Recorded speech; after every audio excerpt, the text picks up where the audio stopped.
This is your main man RJ from the Ringside Rant, heard only on the Visionaries Wrestling Network. So go over and subscribe across all your major platforms, iTunes, Google Play, SoundCloud, and Stitcher to hear every great interview I have every Monday on the Visionaries Wrestling Network. Go over and follow the show's page on Twitter @_Ringside Rant. Follow the network's page @BizWrestleNet. And, as always, embrace the vision.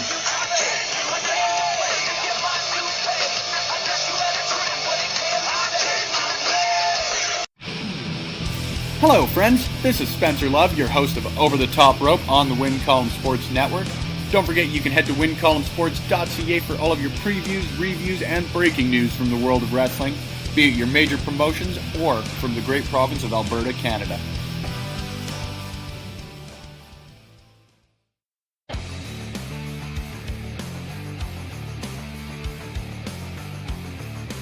If you like podcasts and you are listening on Backbreaker Media, then you should listen to me, Chris Parrish, and myself, Manoy, and the Sounds of Struggle, because we are literally the most entertaining duo you'll ever come across in Western Canadian wrestling, baby. We talk about things like wrestling and other sports we like.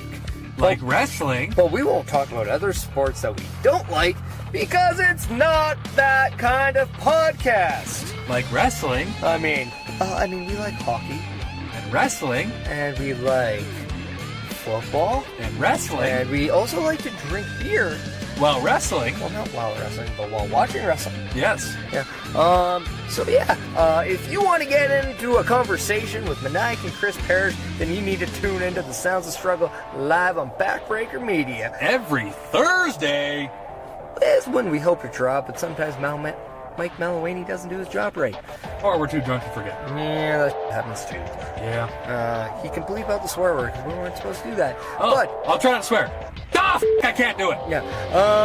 Let's face it, the two of us, we're real. And spectacular. And we're a little bit of all right. Yeah. Well, so strugglicious. That we are. That was kind of the key. Supposed to be strugglicious. Oh, sorry, I'm drunk. Yeah. So, if you don't want to listen to us, then no. You're stupid, because we're entertaining. And if you want to listen to us, then come listen to us on Backbreaker Media. Yeah. Later, he said. Later, bitches.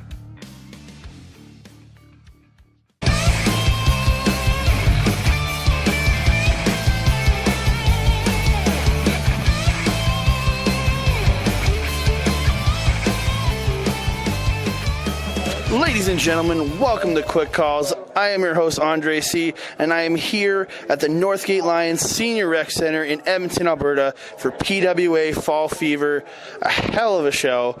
And I am joined here by the man who is pretty much on every one of these shows, the wrestling mind, Brian Hamilton. Yeah, how's it going? And making his triumphant return to Quick Calls after he couldn't be here last month. Sorry. The man from Coumn Sports, our good friend Spencer Love. Hello, friends. Andre, thank you for having me on here. Backbreaker Media, thank you for having on me. Having on you? Excuse me. Talking is difficult at this time of the day. Having me on here, let's talk some wrestling. Yeah, so we're talking PWA Fall Fever, which just wrapped up about 10 minutes ago. And what a hell of a card, guys. Like, I had such a blast tonight and capped off with a great main event for me. Yep. You know, I think it has been actually a couple of months since I've been able to make it out to a PWA event, which has been fairly disappointing. But, you know, they always deliver. There's a reason I keep trying to come out to these events every time they're here. Is just they always put on a fantastic show. I don't think there was a weak match on the card. Like you said, the main event was just fantastic. I'm glad that their feud's going to continue between MRB and the Sheik. We'll get into that in a second. But, yeah, overall, great card. Brian, your thoughts overall before we get into the matches? Overall, I thought it was great card. We had 6 or 7 great matches and a fantastic... 8 or 9 by my count. Okay, whatever. We had lots of great matches. Crowd was fantastic tonight. Great way to spend the last Saturday of September here. Couldn't complain. the second wrestling show of the fall. But so we started out tonight with kind of a somber moment as all, and PWA did the 10-bell salute to our good friend Bone Crusher Billy Day. And because I know he worked here as a security guard, trained with a bunch of the boys in the back, and yeah, I thought it was just a great way to open it up and giving it a 10-bell salute to Billy Day.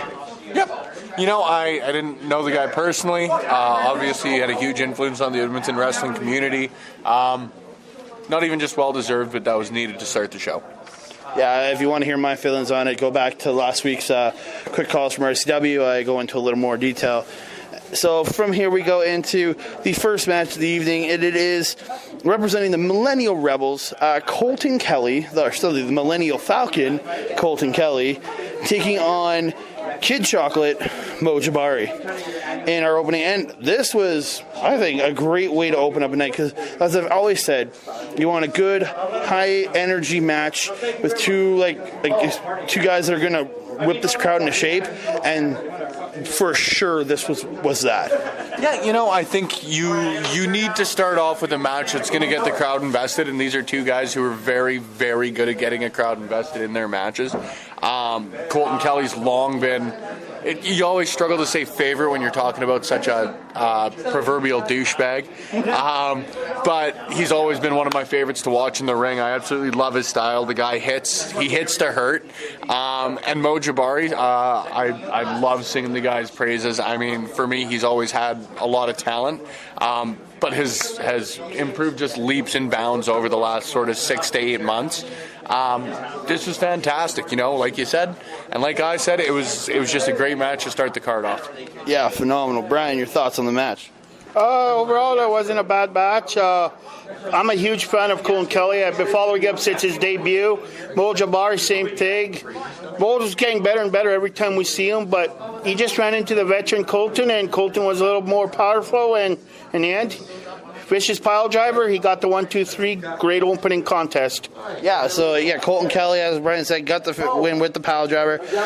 But yes, they'll do some outside tactics from the rest of the Rebels, as they like to get involved. As my friend Michael would say, the power of friendship, as he named it for the NVR, the power of friendship. But I enjoyed this thoroughly. Great way to start the show, and Mo Jabari has got to be on everybody's short list for most improved wrestler of the year, easily. Yeah, so the guy's an absolute stud. I think the fact that it did take the involvement of all 4 members of the Millennial Rebels to give Colton Kelly the victory here, I think it speaks to the talent that Jabari's got. Definitely. So from there, we move on to our second match of the evening, and it is a mixed tag match. It is Barry Grayson and teaming up with Zoe Sager, taking on one half of the Dingleberries, Bobby Sharp, and Kat Von Hees. And this one didn't last very long, as we had a couple tags in and out. And then all of a sudden, and Barry Grayson got the advantage, and out of nowhere, bust cutter from Michael Richard Clark. Yep. To end up with a disqualification. Brian, your thoughts just on this short match alone?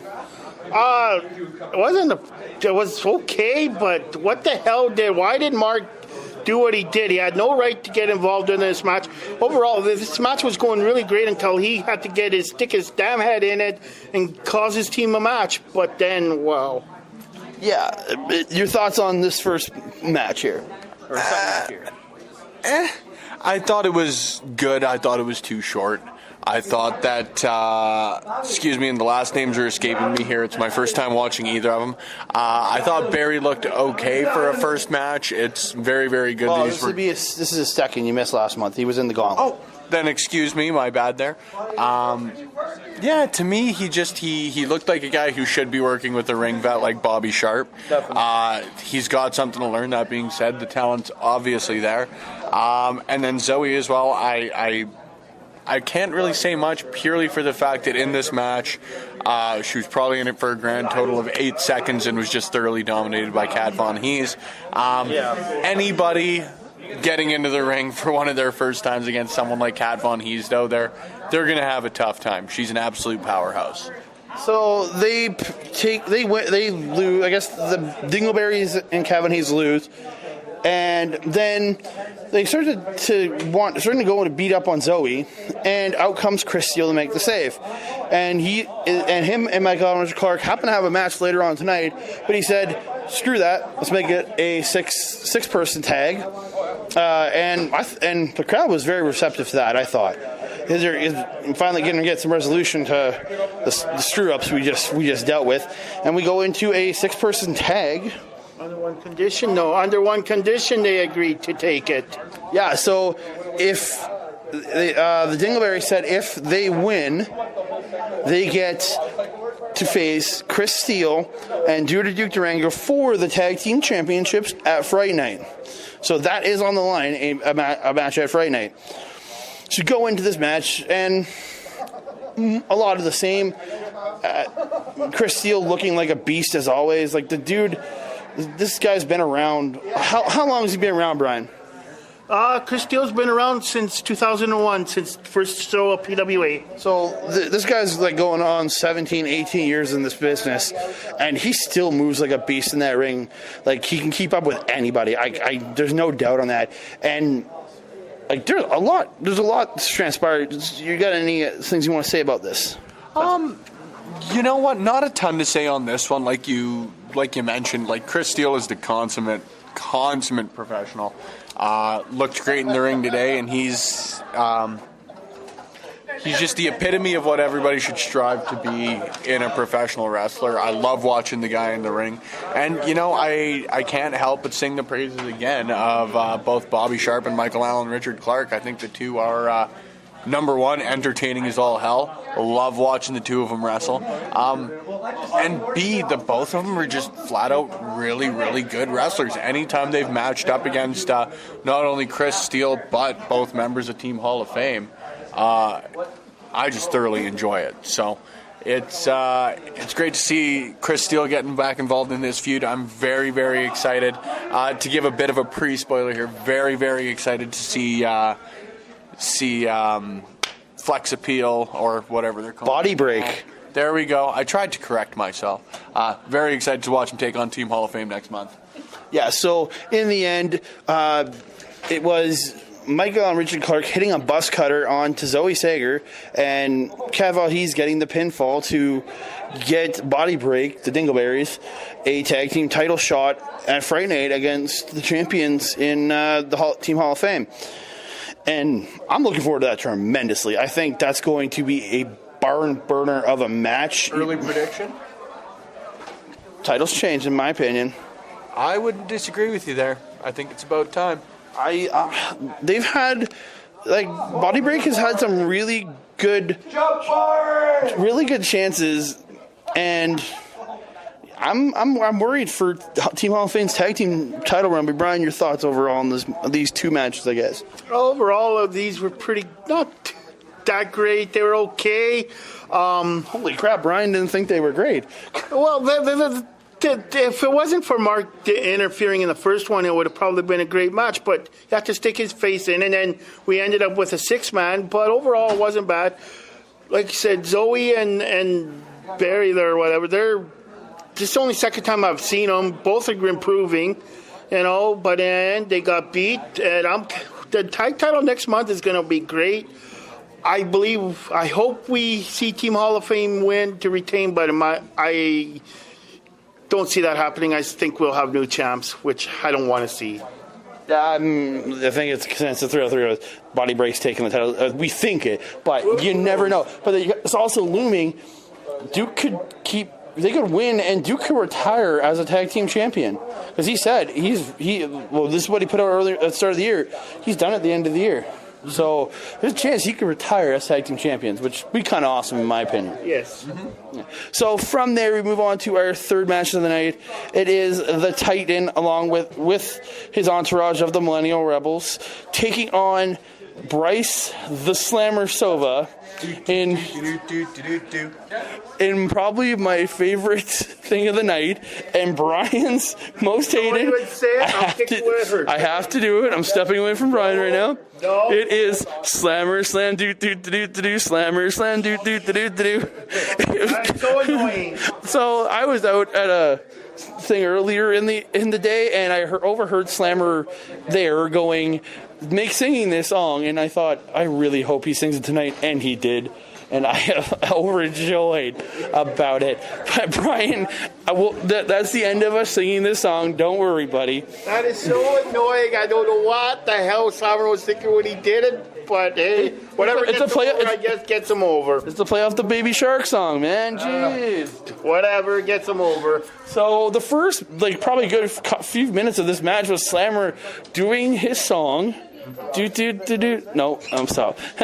But it's Slammer doing his song and just dominating the heck out of Titan. But also, the caveat in this match, because it is a non-title match, if Titan defeats Slammer, it is a member of the Millennial Rebels gets a shot at the Mayhem Championship in October at Fright Night. That was the stipulation for the match.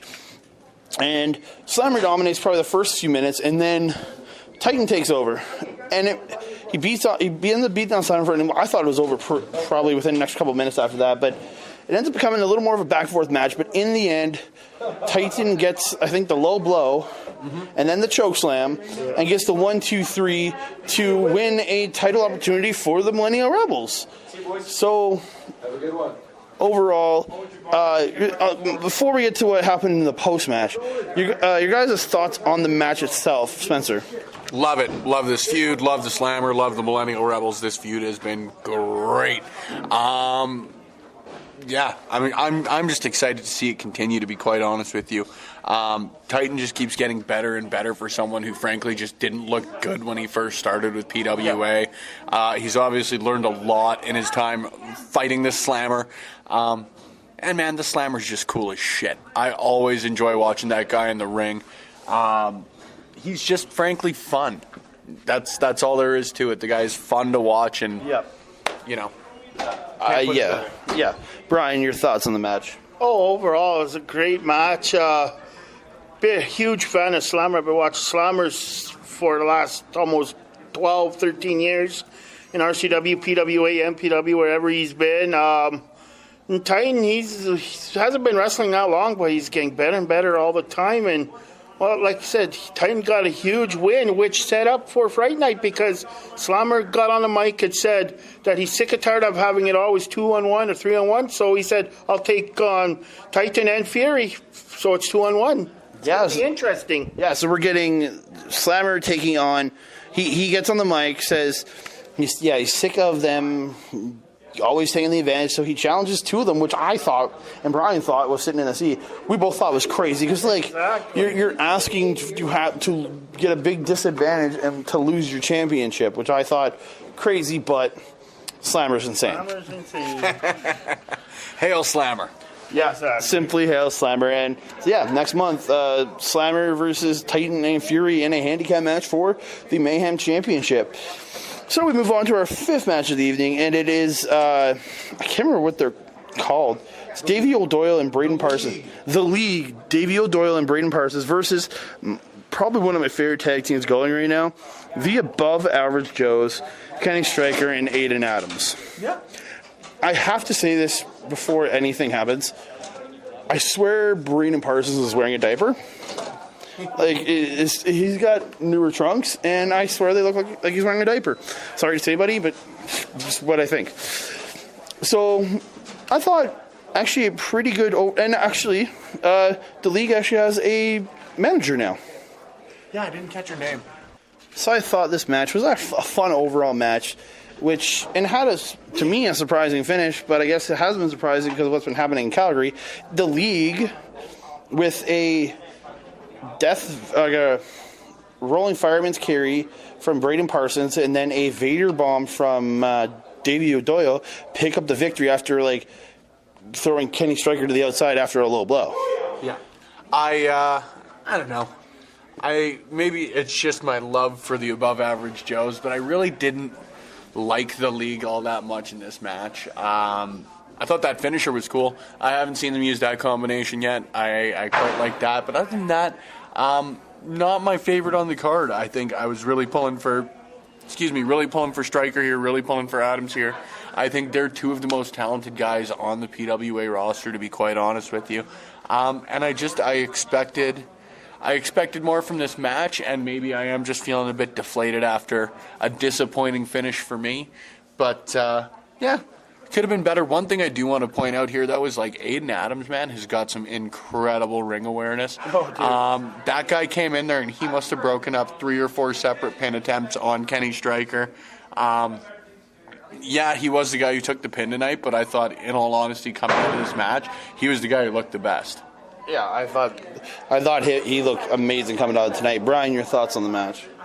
Overall, it was okay match. Said the league, they picked up a huge win over the above average Joes, so who knows? Let's see what's in store for both these teams. One's on a huge win, one's on a loss, so who knows what's going to happen. I had a fun time watching this match. It wasn't the best in the night, but I had a fun time watching this. I always enjoy watching above average shows, but I think that's what brings it in for me, is watching the above average shows. Yep. What really took me out of me was seeing Braden Parsons in a diaper. But we move on to our 6th match of the evening, and it's El Asesino, as we were calling him, Paco Sanchez, versus the Omen Gabriel Estat. So this match originally was made last month to be the Omen Gabriel Estat taking on Brandon Van Danielson, but I'm not sure where it happened, but Brandon Van Danielson got injured. So El Asesino was inserted into this match, and overall, I thought an enjoyable match, which in a few spots, I thought El Asesino was going to win, but in the end, Gabriel gets the... Asesino went up for a frog splash, missed the frog splash, and Gabriel gets the Falcon Arrow and finished it off for the 1-2-3. And I enjoyed this match. I always people used to hear me on this show. I used to rag on Gabriel a lot, but I think the guy has vastly improved over these last couple of years, and I think he's probably doing some of the best in-ring work he's doing now. And El Asesino, he's all right. Yeah, it was my first experience watching El Asesino tonight. Definitely did not abide by the PG language and standards as set forth by the Prairie Wrestling Alliance. Yeah, I think for me it was a good first experience for him. I would like to see more. I can't really give much of an opinion on a guy after only watching him for 10, 15 minutes. But Gabriel, like you've said, he's a guy I've watched much, much more than 10, 15 minutes. Yeah. The guy's been around forever. And the guy is a guy who's been steadily improving, much like Mo Jabari, I suppose. He's someone who I've always enjoyed, but lately is really someone who's impressed me. Yeah. So it was good to see him pull out the win here. I'm excited / curious as to where the El Asesino is going to go from here on out. Well, he's been really. He's had a couple matches with Sean Moore so far in that Commonwealth picture. So, and maybe he goes after that championship as well. I would really looking forward to seeing Sean Moore tonight. Unfortunately, that was literally not on the cards. But yeah. See, funny joke, right? But c'est la vie. I enjoyed this match. And who knows, maybe Gabriel's the next guy to step up for the Commonwealth Championship now that you bring it up. Yeah, I'd really enjoy that. Brian, your thoughts on the match? Overall, it wasn't a bad match. The Mexican masked man, he dominated most of this match. As you called him last month, the illegal immigrant? Exactly. Which he should get the hell out of this country. He doesn't. I haven't seen his green card, his passport to say he's allowed to be in here. I've asked him. He hasn't shown me it. But overall, though, he dominated, like I said, most of this match until the end when the Omen seemed to get his lights, and, well, in the end, he won. Well, I thought it was a great match by these two. The illegal immigrant, he's getting better all the time as I see him. And Omen, well, he's the veteran, and huge victory for him. Yeah, overall, I enjoyed this match because it's just, for me, it's Gabriel. He's become like such a his charisma has really evolved to me watching him these last couple of years. I think is really what's picked up. He's always been a really good worker, but it's his charisma that's really evolved for me this last couple of years. So we move on to our 7th match of the evening, and it is the Fury, Kenneth Anthony, taking on the Thickness, Reed Matthews. And this match didn't even last 30 seconds as Fury got up on the ropes, did a pose. Nobody cheered for him. He came, as soon as he got down and turned around, Thickness kicked him in the face, hit a cannonball in the corner, and it was over 1, 2, 3. And I was happy it was over almost right there, but so Fury gets out, makes the complaint, I wasn't ready. So Thickness wants another match, and Fury says if the match will happen if Fury beats Thickness is gone from PWA, and he says, and Fury makes this call, if he loses, Thickness gets Colton Kelly at Fright Night, which is, I think, what Reed has wanted this whole time. And so they restart the match, and actually, this is probably one of my favorite matches of the night, because Reed Matthews, for a guy as thick as he is, I guess, can really move in that ring. He doesn't seem like he's really athletic for his size. And Fury, probably one of the best. He grew up in the business. Like that guy in the ring is phenomenal. And I really enjoyed this match. And in the end, it was the same finish. Reed got the kick in the corner, got the cannonball, and got the 1, 2, 3. And I really enjoyed both these matches. Brian, your thoughts on both these matches?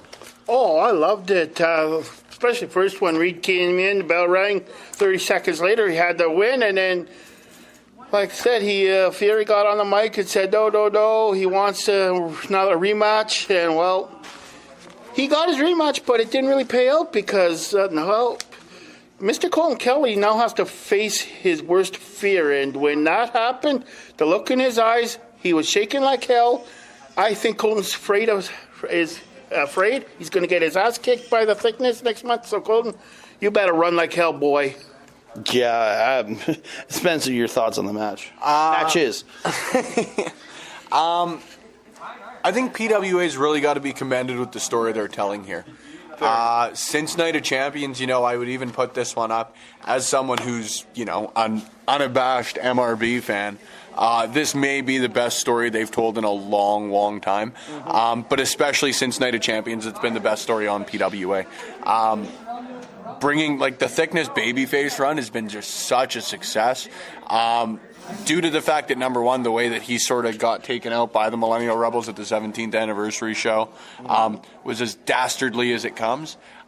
You've got great heels to go up against, but B, people just genuinely love the guy. So when he comes out and he defeats a guy in Fury who obviously was part of that heinous attack at the 17th show, the 17th anniversary show, lest there be confusion.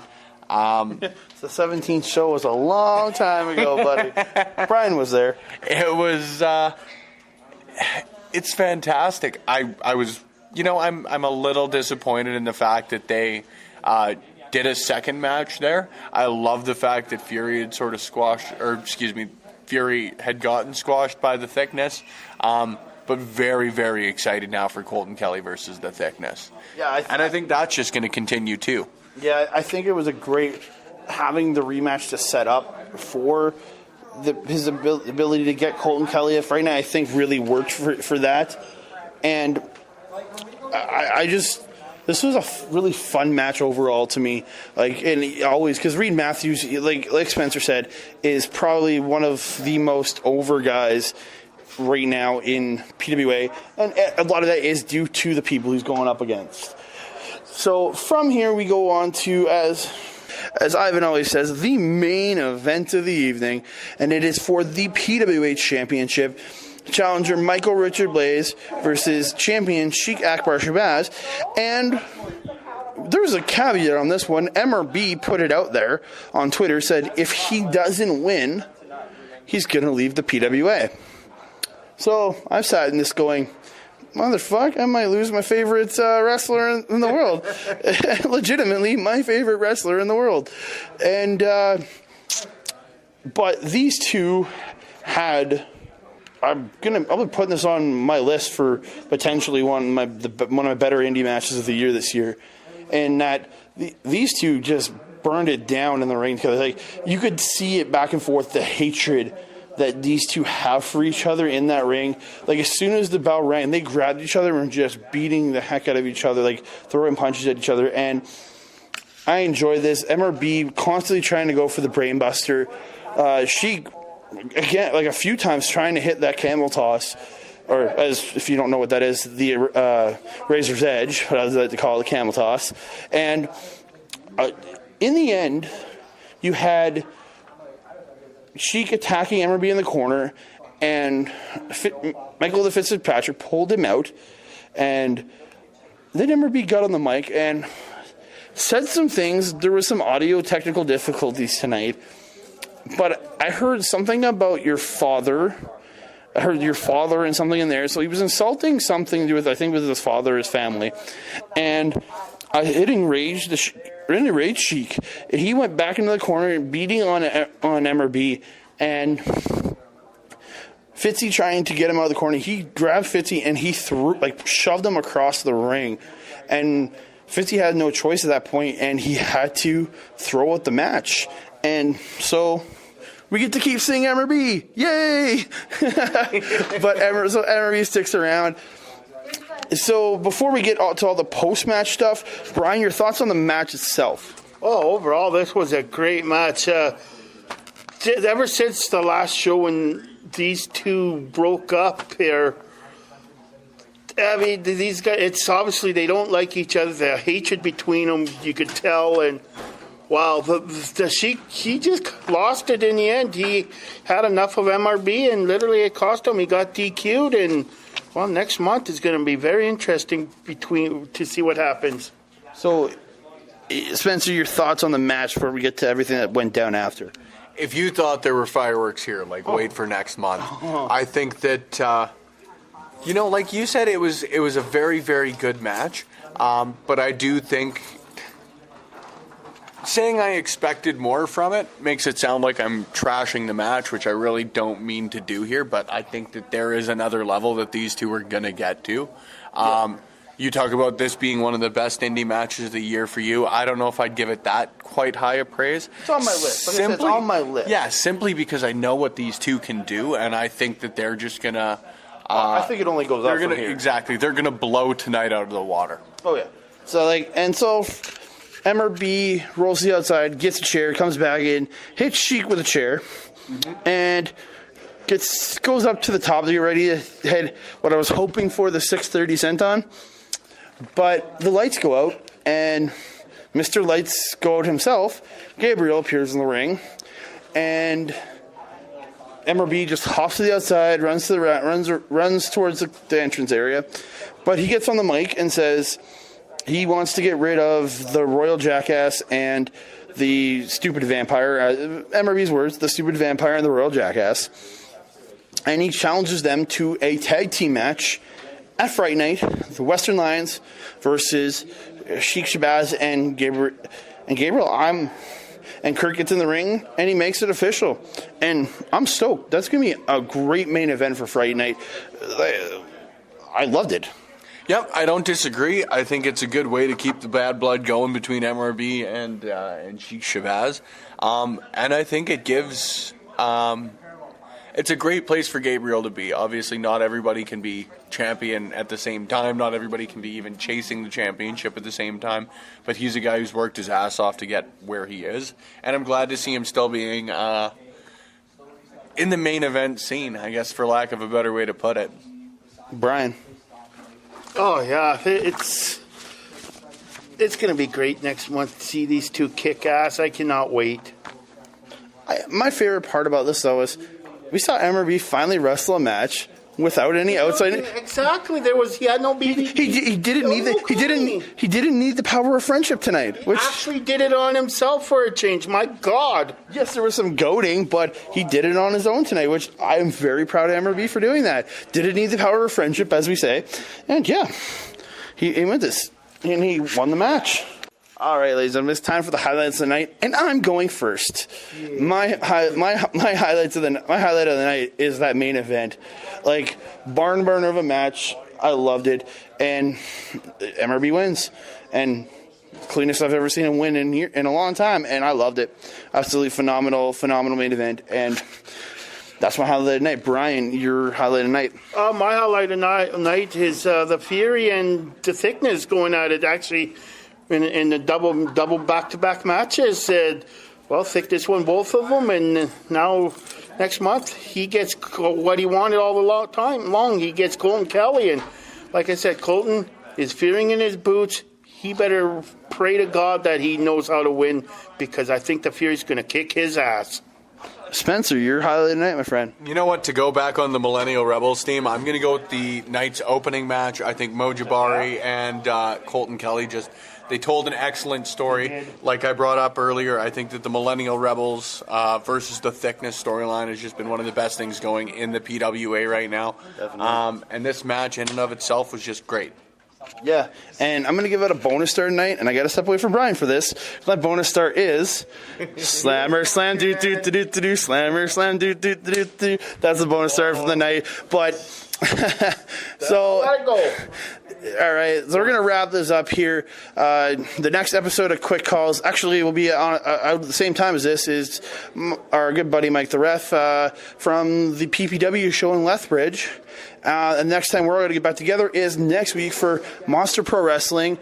And yeah, I think that one's going to be quite a good show. We'll see you there. Yeah. Spencer, give it shout outs where can people find you, all that stuff. All of these. I'm really good at these. You can find us at wincolumnsports.ca, WC Sports CA on Twitter for all your previews, reviews, and breaking news from the world of sports, and in my case, especially in wrestling. You can find myself and my fellow brother of discussion, Hayden Love, every Friday on Over the Top Rope on the Column Sports Network. And don't forget, you can follow me at SpennyLove_WCS. It's a great account to follow. I will admit that. And the Column Sports follow. I love following them both. Brian, shout outs and where people can find you. You can find me on Twitter at The Wrestling Mind. Perfect. And both everybody's stuff will be in the show notes, so you'll just click right on it. You can find me on Twitter at That Canada Guy, on Instagram at That Canada Dude, and starting in a couple days, should be October 2nd, my new show, Total Nonstop Anarchy, debuts. Holy shit. Yeah, it's finally coming out after been in the works since March. Oh, yeah, it's been a long hell of time. It finally debuts on this Tuesday on Backbreaker Media, and it will come out every second Tuesday on Backbreaker Media. And so, ladies and gentlemen, thank you for listening to Quick Calls from the Northgate Lions Senior Centre from PWA Fall Fever. And if you're going to make a good call, make a quick call. And this has been Quick Calls from PWA. And don't forget to support indie wrestling wherever you are.